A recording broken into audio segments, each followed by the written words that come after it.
नमस्कार, दिन भर की बड़ी खबरों में आपका स्वागत है। मैं हूं आपके साथ अंशिता।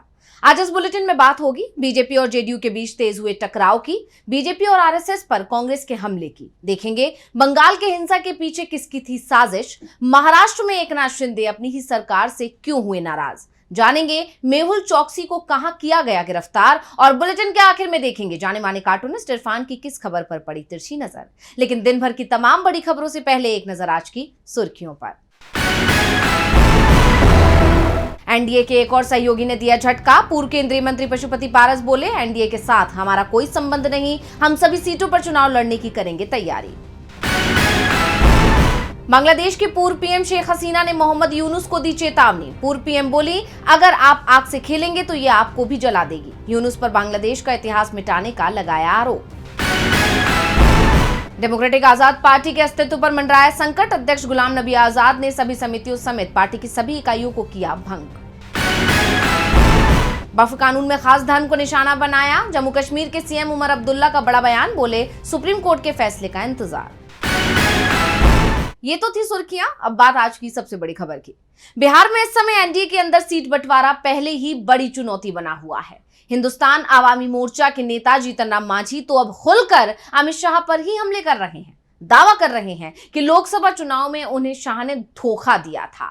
इस बीच बीजेपी की तरफ से एक बयान सामने आया है, जिसके बाद बिहार एनडीए में टूट तय हो गई है। जेडीयू की तीखी प्रतिक्रिया सामने आई है, तो क्या है पूरा मामला, देखिए ये रिपोर्ट। जेडीयू बीजेपी के बीच सीएम पद को लेकर मची खींचतान के बीच हरियाणा के मुख्यमंत्री नायब सिंह सैनी के एक बयान ने सियासी खलबली मचा दी है।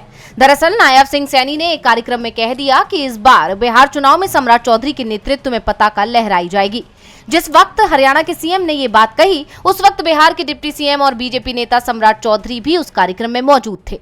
सैनी के इस बयान ने एक बार फिर जेडीयू में खलबली मचा दी। इसके तुरंत बाद जेडीयू की तरफ से प्रतिक्रिया भी आ गई। जेडीयू के प्रवक्ता नीरज कुमार ने कहा कि जिनका नाम लेकर सैनी जी ये बात कह रहे हैं कि वो खुद पहले ही स्पष्ट कर चुके हैं कि इस बार बिहार चुनाव नीतीश कुमार के नेतृत्व में लड़ा जाएगा, तो फिर इसका क्या मतलब।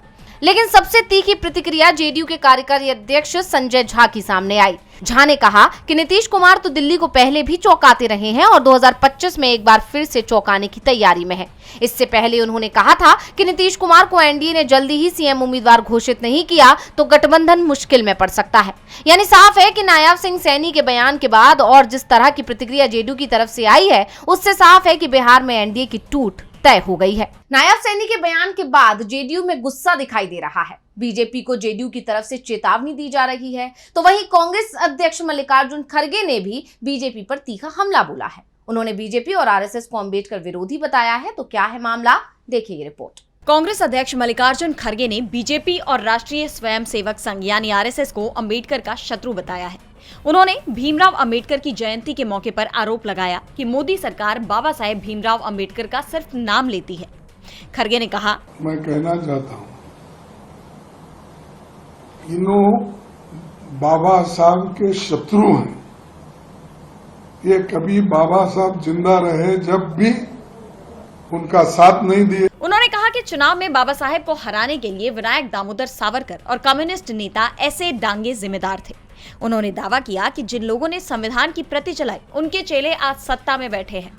खड़गे ने प्रधानमंत्री नरेंद्र मोदी के जरिए कांग्रेस पर अंबेडकर का अपमान करने का आरोप लगाए जाने को लेकर पलटवार किया और कहा कि बाबा साहेब को चुनाव में हराने के लिए बीजेपी के वैचारिक पूर्वज जिम्मेदार थे। बीजेपी कहती है कि कांग्रेस ने बाबा साहेब अंबेडकर का अपमान किया है, जबकि सच्चाई तो ये है कि कांग्रेस पार्टी ने बाबा साहेब को संविधान सभा का सदस्य बनाया, ड्राफ्टिंग कमेटी का चेयरमैन बनाया। बीजेपी जनता को गुमराह ना करे, क्योंकि सच्चाई सभी को पता है। इस दौरान खड़गे ने जाति जनगणना की जरूरत पर भी जोर दिया और निजी शिक्षण संस्थानों में अनुसूचित जाति, अनुसूचित जनजाति और अन्य पिछड़ा वर्ग के लिए आरक्षण लागू करने की मांग की। साफ है, अंबेडकर के मुद्दे पर बीजेपी एक बार फिर बुरी तरह से घिर गई है। संघ और बीजेपी पर खड़गे ने तीखा हमला किया है। बीजेपी को दलित विरोधी बताया, तो टीएमसी ने बीजेपी को शांति का विरोधी बताया है। पश्चिम बंगाल के मुर्शिदाबाद में हुई हिंसा के पीछे टीएमसी ने बीजेपी की साजिश बताई है, तो क्या कहा है टीएमसी नेताओं ने, देखेंगे रिपोर्ट में। वक्फ कानून को लेकर पश्चिम बंगाल के मुर्शिदाबाद में काफी हिंसा हुई, जिसके बाद राजनीतिक माहौल काफी गरमाया हुआ है। तृणमूल कांग्रेस यानी कि टीएमसी नेता कुणाल घोष ने मुर्शिदाबाद हिंसा के पीछे बीजेपी और दूसरी राजनीतिक पार्टियों के होने का आरोप लगाया। उन्होंने कहा कि हमें इनपुट मिले हैं कि हिंसा की घटनाओं के पीछे एक बड़ी साजिश थी। बीएसएफ की मदद से पश्चिम बंगाल को बदनाम करने की साजिश है ताकि बीजेपी अपने फायदे के लिए इसका इस्तेमाल कर सके। बीजेपी के पास कोई मुद्दा नहीं है। केंद्रीय एजेंसियां, बीएसएफ और कुछ राजनीतिक दलों का एक सेक्शन इस साजिश में शामिल था। कुछ उपद्रवी मुर्शिदाबाद के इलाकों में घुसे, अराजकता फैलाई और बीएसएफ ने उन्हें वापस जाने के लिए मदद की। ये इनपुट सच है या नहीं, इसकी जांच होनी चाहिए। टीएमसी नेता कुणाल घोष ने आगे कहा कि बीजेपी बंगाल के लोगों को भड़काने की कोशिश कर रही है, लेकिन ममता बनर्जी के नेतृत्व में सरकार और पार्टी इस साजिश का मुकाबला करने के लिए पूरी कोशिश कर रही है। वहीं टीएमसी की राज्यसभा सदस्य सागरिका घोष ने आरोप लगाया कि बीजेपी इंटरनेट पर हिंसा और आगजनी की फर्जी तस्वीरें और वीडियो शेयर कर रही है। सागरिका ने एक्स पर बीजेपी की राज्य इकाई की तरफ से जारी एक पोस्ट को शेयर किया, जिसमें पश्चिम बंगाल में 9 हिंदू त्योहारों के दौरान हिंसा दर्शाती तस्वीरें हैं। उन्होंने दावा किया कि राज्य में ऐसी कोई भी घटना नहीं हुई। सागरिका ने दावा किया कि ये बीजेपी धार्मिक ध्रुवीकरण और उकसावे की राजनीति कर रही है। आपको बता दें कि कांग्रेस ने भी इससे पहले बीजेपी पर ध्रुवीकरण की राजनीति करने का आरोप लगाया था। बंगाल में हिंसा के पीछे किसकी साजिश है, इसे लेकर अब सवाल उठने लगे हैं। सियासी दल एक दूसरे पर आरोप लगा रहे हैं, बीजेपी सवालों में है। वैसे सवाल बीजेपी पर उसके सहयोगी भी उठा रहे हैं।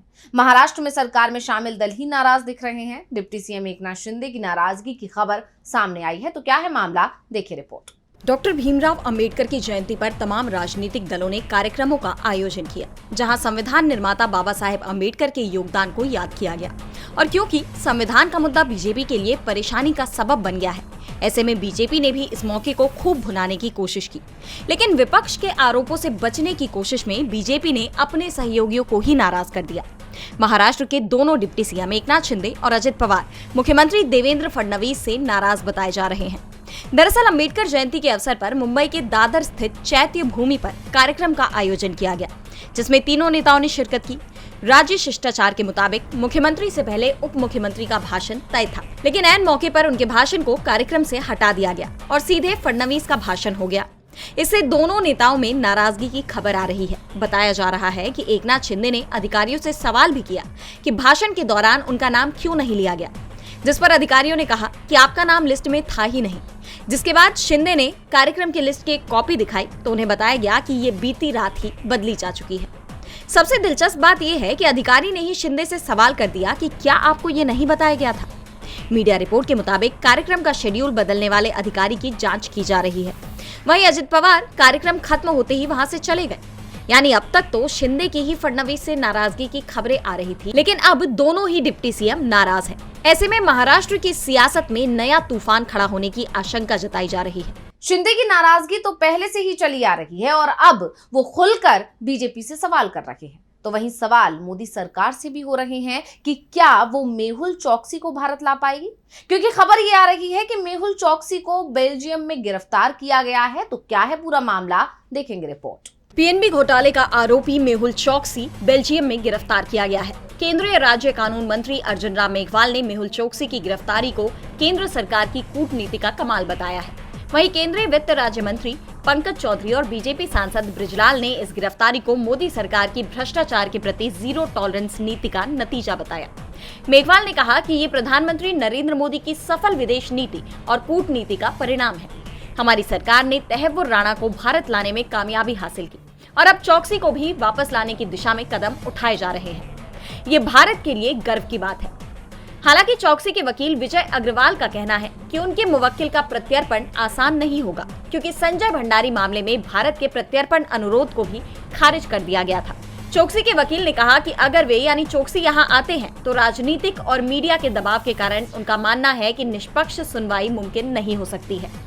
उन्होंने कहा कि हम अपने मुवक्किल का चट्टान की तरह बचाव करेंगे। बता दें कि हीरा व्यापारी मेहुल चौकसी चिकित्सा उपचार के लिए बेल्जियम गया था, जिसके बाद से वो वहीं था। भारत छोड़ने के बाद से वो 2018 से एंटीगुआ में रह रहा था। चौकसी और उसके भांजे नीरव मोदी पर सरकारी बैंक पंजाब नेशनल बैंक से करीब 13,500 करोड़ रुपए के गबन का आरोप है। इस मामले में नीरव मोदी के अलावा उसकी पत्नी एमी, उसका भाई निशाल भी आरोपी है। चौकसी के अलावा नीरव मोदी भी भाग चुका है, लेकिन अब सवाल उठ रहे हैं कि इतने सालों में चौकसी की गिरफ्तारी मोदी सरकार क्यों नहीं करवा सकी और अब इस गिरफ्तारी का श्रेय बीजेपी नेता मोदी को दे रहे हैं। तो इससे साफ जाहिर हो रहा है कि ये सब चुनाव से पहले की तैयारी है।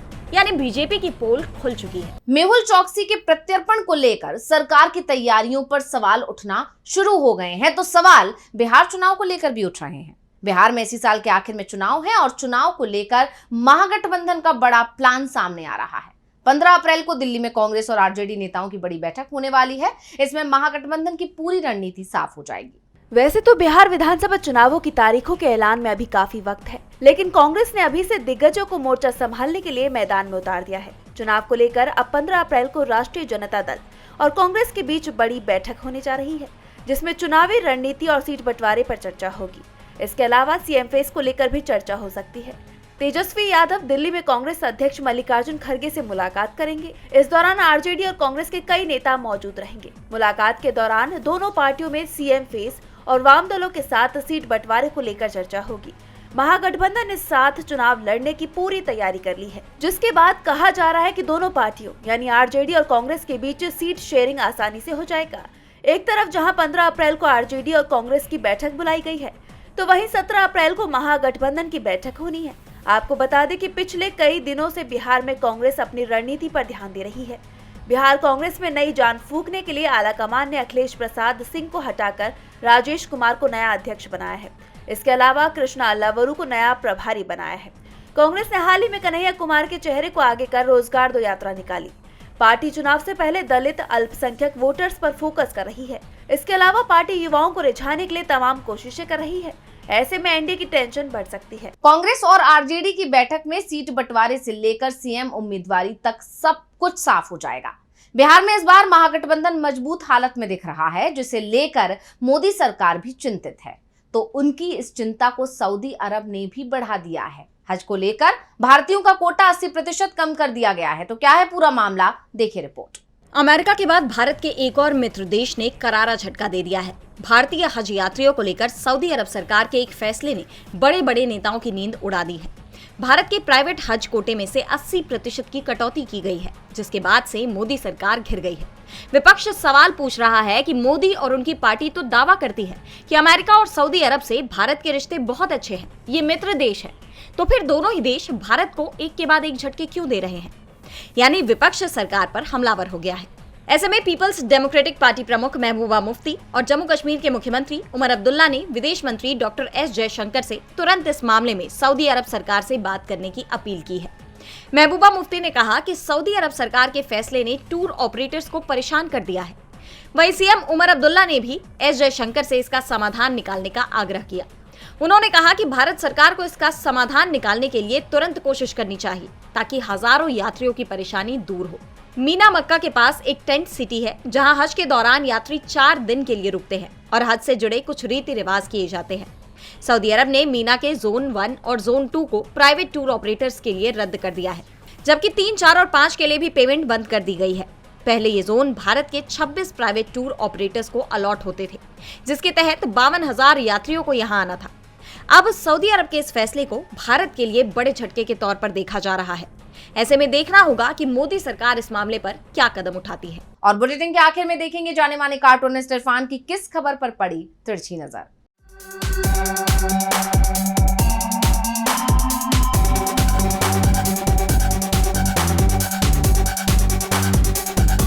पहले दोनों धर्मों के लोग मिलकर किसी भी त्योहार को एक साथ खुशी से मनाते थे, चाहे वो किसी का भी त्योहार हो।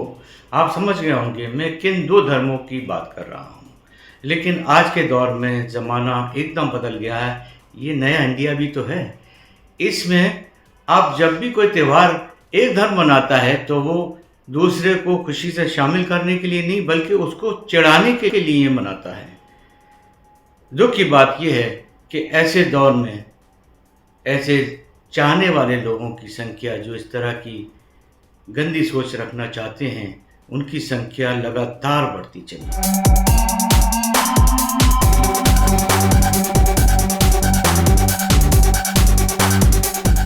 बहुत बहुत शुक्रिया इरफान जी। तो आज इस बुलेटिन में इतना ही। आप देखते रहिए डीवी लाइव और मुझे दीजिए इजाजत। नमस्कार।